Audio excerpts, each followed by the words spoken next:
আওয়ামী লীগকে প্রথম পুনর্বাসন করেছে, রক্ত দিয়ে শহীদ প্রেসিডেন্ট জিয়াউর রহমানকে এটা ঋণ শোধ করতে হয়েছে।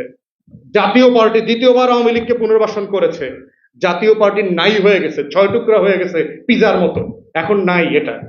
তৃতীয়বার জামাত আওয়ামী লীগকে পুনর্বাসন করেছে 94, 95, 96 সালে। জামাত হাজারে হাজারে লাশ দিয়ে রক্ত দিয়ে এটা ঋণ শোধ করতে হচ্ছে এখনো। চতুর্থবার আওয়ামী লীগকে পুনর্বাসন করেছে 111 সরকার, সিভিল এবং মিলিটারি ব্যুরোক্রেসি।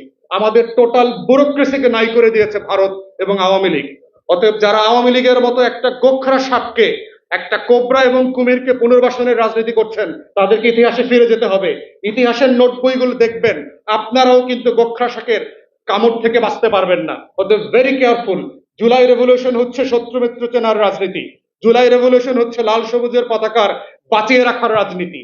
এই রাজনীতিটাই হচ্ছে গণ অভ্যুত্থানের স্পিরিট, এবং তার ভিত্তিতে আগামী দিনের এই গণ অভ্যুত্থানের ফরমান লিখিত হতে হবে।